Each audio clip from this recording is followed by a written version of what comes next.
Vamos a profundizar justamente en este tema, en el término de la alerta sanitaria. Para eso ya estamos en contacto con la presidenta del Colegio Médico de Santiago, doctora Francisca Crispi. Doctora, muchas gracias por su tiempo. ¿Cómo le va?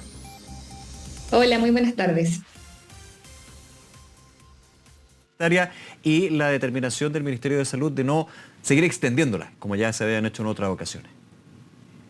Sí, nosotros como colegio aprobamos que la alerta sanitaria pueda tener su fin.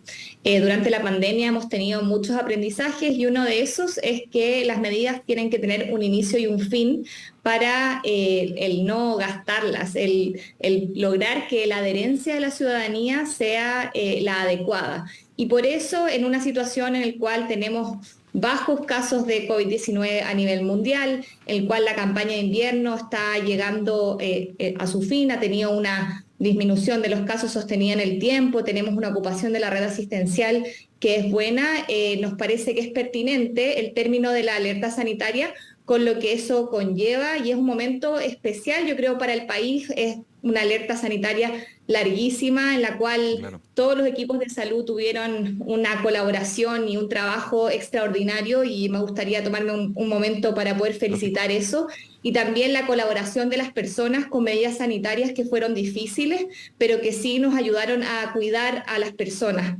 También creo que es un momento para recordar a todas las personas fallecidas por COVID en este tiempo, que son más de 60.000 personas, por lo que es un periodo que ha sido difícil para nuestro país y que hoy día con el fin de la alerta sanitaria, si bien no se acaban los virus respiratorios, y eso hay que dejarlo muy claro, sí creo que podemos poner un fin a una etapa que ha sido como la etapa de pandemia. Doctora, a juicio suyo del Colegio Médico, puede ser medio cliché, pero ¿hay un antes y un después con esta alerta sanitaria de más de 3 años? Se lo pregunto en términos de el aprendizaje de la población, de la toma de precaución, el que, por ejemplo, cosas tan mundanas, pero tan clave en este tipo de situaciones como el uso de mascarilla, y digo mundana porque antes ver a alguien con mascarilla era como algo raro. Ahora ver a alguien con mascarilla, lo primero que uno pregunta es ¿cómo va el resfrío? O sea, hay también un aprendizaje que tomando lo negativo de lo que fue COVID-19, que sigue existiendo evidentemente, ha sido bastante positivo y bastante valioso, ¿no? Sí, hay muchos aprendizajes, aprendizajes de las personas. Creo que todas las personas hoy día conocen más sobre los virus respiratorios, cómo cuidarnos, el uso de mascarilla, que si bien con este fin de la alerta ya no es obligatoria en los centros de salud y ya no es obligatoria tampoco en los colegios, no hay que olvidar que la mascarilla es una herramienta que nos ha ayudado muchísimo durante esta pandemia, por lo que no hay que descartarla como medida como se acaba la mascarilla para siempre, Claro. sino el saber utilizarla en los momentos que corresponde. También creo que la población ha aprendido sobre el lavado de manos, sobre la ventilación, también y por qué no decirlo, sobre la necesidad de cuidarnos los unos a los otros. Creo que la pandemia tuvo muchos gestos muy colaborativos y eso yo lo destaco, creo que como país tuvimos mucha colaboración, también destaco que los equipos de salud pudieron ponerse a disposición en momentos difíciles y también desde el punto de vista del sistema sanitario creo que es importante cómo aprendimos sobre la integración de la red. Y eso Sí. es un aprendizaje que a nosotros nos gustaría que quedara, que la red pudiera estar efectivamente integrada y que todas las Ahora más que personas puedan nunca, ¿no? Con acceder a los tanto, prestadores con tantos temas independientes que... de su previsión. Ahora más que nunca uno pensaría con tantos temas que están justamente entre lo público, lo privado, las listas de espera, la cirugía, la situación de las aseguradoras en este caso, la situación de deuda con las clínicas. Uno diría, claro, esa red integrada que funcionó muy bien en una situación extrema, se puede mantener, replicar. Estoy dando varios puntos, no es para nada fácil, digamos, pero como un punto de partida. Sí, a nosotros nos parece como colegio médico que sí, que Chile tiene una red de salud que es excepcional, tiene prestadores públicos y privados que colaboran a la salud del país, que son de excelente calidad. Y sabemos que cuando la red funciona de manera coordinada, funciona mucho mejor. Y eso es lo que nosotros creemos que finalmente la reforma de salud tiene que buscar Ya, en un a eso plazo, iba, que es claro. la integración de la red y que todas las personas puedan acceder a la red de salud independientemente del dinero que tengan en el bolsillo, que fue algo que nos dejó la pandemia y creemos que con eso nos tenemos que quedar. También algo importante de la pandemia fue la vacunación. Como país tuvimos una cobertura extraordinaria de vacunación. Eso es parte de nuestra tradición sanitaria que tenemos que mantener. No es que se acabó la pandemia, nos dejamos de vacunar, al revés. Veamos cómo la pandemia nos cuidó la vacuna, cómo tuvimos un antes y después Que de de la hecho hay un punto vacuna. preocupante ahí, doctora Crispi, cuando recordamos lo que fue, por ejemplo, la campaña de vacunación de influenza. O sea, fue, a diferencia de un año con otro, radicalmente distinta, bastante lenta en Sí, yo ese creo sentido. que se puede atribuir a la fatiga pandémica, También. pero sí es algo que esperamos que en el tiempo podamos tener la sabiduría como país de poder retomar. Las vacunas, en el caso de la pandemia, las vacunas han salvado miles de vidas y también nos permitieron volver a esta normalidad. Por lo que creo que hoy día tenemos que valorar más que nunca lo que esa tecnología sanitaria nos aporta y saber el seguir utilizándola a nuestro favor para finalmente cuidar a las personas que tenemos alrededor y no tener que lamentar muertes que son evitables. Eh, Doctora, solo un punto con respecto a la mascarilla. Ya no se va, ya no va a ser obligatorio el uso en centros de salud. Nadie discutía, digamos, lo necesario, lo recomendable que es usar una mascarilla justamente en un centro de salud. Ahora no va a ser obligatorio, es voluntario como en distintos lugares. ¿Cómo ve este punto en particular? Me parece que es un punto en el cual tenemos que tener especial ojo en que no eliminarla completamente, o sea, sabemos que si hay una persona con síntomas respiratorios, lo mejor que puede hacer para cuidar a su entorno y también para cuidar al personal sanitario Eso. es que utilice la mascarilla.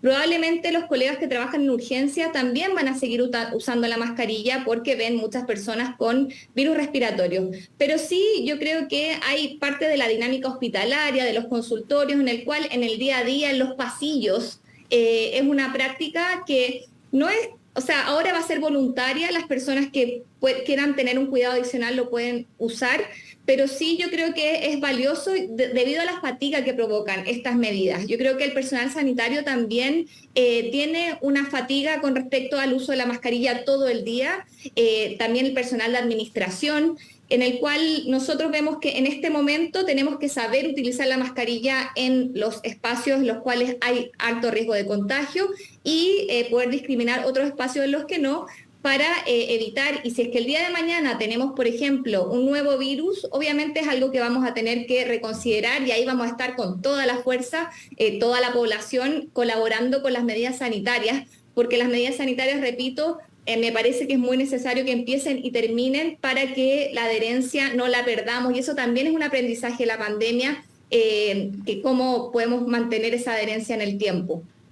Es muy importante y positivo que termine la alerta sanitaria, no solamente desde el punto de vista de lo que te obliga la alerta sanitaria, sino de finalmente llegar al fin de la alerta sanitaria porque se ha logrado cumplir un objetivo.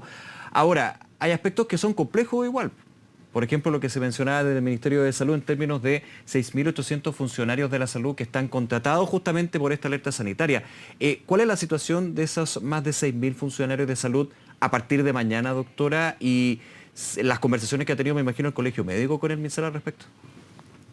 Sí, ese es un punto preocupante que tiene que ver con cómo queda nuestra red de salud después de esta pandemia. Y ahí me gustaría profundizar en dos puntos. Uno son los honorarios COVID, que son las personas que se unieron a nuestro sistema de salud, trabajadores de la salud que se unieron y que hoy día son tremendamente importantes. O sea, los honorarios COVID son personas que han logrado hacer crecer, por ejemplo, nuestra capacidad de camas críticas, que sabemos que previo a la pandemia era bajísima y hoy día tenemos una mayor capacidad que nos permite, por ejemplo, enfrentar mejor la campaña de invierno.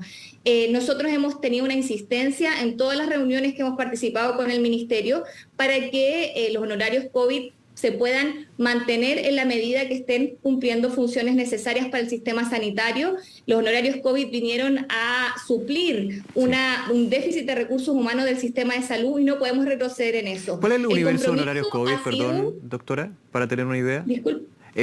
El universo, ¿cuántas personas están bajo la modalidad de honorarios COVID en ese En sentido? este minuto son 11.000 funcionarios. 11.000 Llegamos a funcionarios. tener más de 30.000, sí. Ya. Se llegó a 30.000, pero bajó obviamente por lo que fue la tendencia a la baja del virus, obviamente.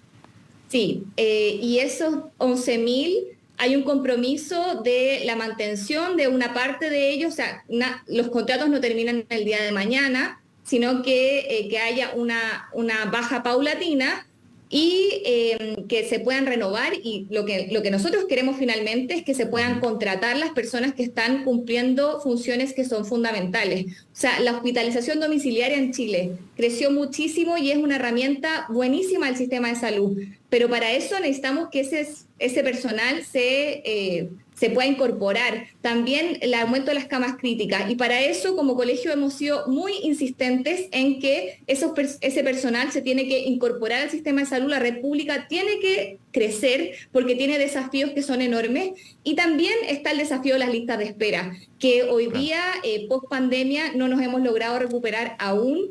Sabemos que aumentaron los tiempos de espera en el último informe. Sabemos también, y es algo que hemos insistido constantemente, los fondos extraordinarios de lista de espera no se renovaron en el segundo trimestre, lo que es muy lamentable. Y es un buen que punto. no se renuevan Fondos que de hecho buscaban iniciativas, que las cirugías, fueran también el fin de semana. sí, los fondos extraordinarios yo creo que fue una política pública muy exitosa, en la cual logramos que la red de salud trabajara en el extrahorario y los días sábados. Eso. Y eso es lo que hay que hacer, ya tenemos que avanzar. La red pública tiene mucho horario ocioso en el cual no ocupamos toda la capacidad. Y esto iba en ese sentido, o sea, cómo usamos la infraestructura que tenemos. Hay estudios muy claros en el cual, si es que nosotros usáramos la capacidad hospitalaria que tenemos hoy día en horario completo de 8 a 8 y fines de semana, nosotros terminamos con la lista de espera. Y creo que esos fondos extraordinarios iban hacia allá. Sin embargo, nosotros lamentamos profundamente que una política pública que estaba funcionando de manera extraordinaria no se haya renovado en el segundo trimestre y que luego hayamos tenido un aumento en los tiempos de espera. Yo creo que hay que dar una explicación a la ciudadanía con respecto a esa falta de recursos. Salud no puede pagar la falta de recursos a nivel del Estado, porque es un dinero tremendamente bien invertido el que la red pública se pueda terminar con listas de espera que son personas que llevan más de 3 años esperando. Y es preocupante este dato, porque también hay que recordar que desde el Ministerio de Salud el compromiso era justamente, y se logró en su minuto, rebajar los tiempos de espera. Las listas de espera en términos del universo es un tema relacionado, pero un tema más complejo. Pero dentro de lo difícil también era reducir los tiempos de espera. El gobierno destacaba que se habían reducido los tiempos de espera, pero como usted lo dice, no se renuevan los recursos que eran extraordinarios, entiendo yo. O sea, por eso suben los tiempos de espera. Es cosa de 2 más 2, ¿no? Sí, efectivamente, es algo que a nosotros nos ha sorprendido muy ingratamente. Eso no lo dijo el gobierno, no entendía que esto de las horas extraordinarias más la cirugía del sábado era casi una política permanente. No creo estar equivocado. Sí, de hecho eso fue un compromiso por parte del gobierno, que iba a ser una política permanente. Sin embargo, en algún momento y también fue un compromiso presidencial en el cual, sí, claro, en el mismo discurso presidencial esto se ve como una política pública que iba a permanecer. Sin embargo, no se renuevan los fondos en el segundo trimestre y un poco se empieza a vincular a lo que es la reforma tributaria o al pacto fiscal, y eso a mí me parece que no puede ocurrir. O sea, yo le he preguntado a distintas personas, ¿qué plata estatal está mejor invertida que una plata que va al sistema público directamente a cumplir con cirugías de personas que están en lista de espera? Yo no encuentro muchas otras medidas que tengan una costo-efectividad en términos del beneficio social que entregan. Por lo que el no renovar eso, a mí me parece que es una decisión del gobierno que es equivocada. Nosotros lo hemos planteado en múltiples espacios y me gustaría que desde el gobierno, y llamamos al gobierno a que pueda recular y que se puedan renovar. ¿No había una esos respuesta fondos? del gobierno ante Si eso? no, es imposible cumplir el compromiso presidencial de disminuir las listas de espera como se prometió en la cuenta pública. ¿No había una respuesta del gobierno, del Ministerio de Salud, sobre esas consultas? Aparentemente el tema está en Hacienda, en la Dirección de Presupuestos, en lo cual no han sido liberados esos fondos. A nosotros no nos importa de quién sea el responsable, pero creemos que el gobierno tiene que dar una respuesta, porque esos fondos, la red estaba funcionando y es una máquina en la cual yo creo que era tremendamente valiosa, porque eran colegas que trabajando en la red pública usaban su extra horario no en la red privada, sino que lo usaban en la misma red pública. Y son colegas que han tenido que volver a sus contratos anteriores en el sector privado para hacer extra horario, lo que es tremendamente dañino. Ujú. Doctora Crispi, volviendo al tema de la alerta sanitaria, usted me decía 11.000 honorarios COVID-19. Ahora, el número que se da del Ministerio de Salud nos comentaba una colega que estaba durante la mañana, 6.800. ¿Por qué se da esa diferencia? ¿Considera menos el Ministerio de Salud en ese conteo? Para aclarar. No, lo que dijo el Ministerio de Salud fue que iban 6.800, se iban a permanecer hasta diciembre. Perfecto, perfecto. Ya. Eso que, de un universo que habían sacado recursos de otras partidas para poder mantenerlo hasta diciembre y que su intención era que la ley de presupuesto incorporara estos contratos en el próximo año. Ya. Pero esa es la diferencia. Y que los contratos, los 5.000 o 4.400 contratos, iban a terminar paulatinamente en los próximos 2 meses. Eso fue el anuncio. Pero ¿ustedes quedan conformes con eso, con esa medida? ¿Quedan conformes con esa medida? No, yo creo que, o sea, nuestra evaluación de los honorarios COVID es que hoy día, si bien obviamente se entiende que hayan disminuido de los 30.000 iniciales, ya no estamos en pandemia, la red está en otra situación, pero sí nuestra evaluación es que esos cargos hoy día se están utilizando en su gran mayoría para suplir déficit de la red asistencial, por lo que es muy importante que ningún cargo que hoy día esté en una unidad crítica, que esté en la hospitalización domiciliaria, sea terminado. Y eso es un compromiso que nosotros hemos buscado por parte de la autoridad y que nosotros esperamos que en estos cambios no se vea afectada la red como se vería afectada si es que termináramos con todos esos honorarios. Doctora Francisca Crispi, presidenta del Colegio Médico de Santiago, nuevamente agradecerle su tiempo y esta conversación. Doctora, que esté muy bien. Muchas gracias por la conversación. Hasta luego. Chao.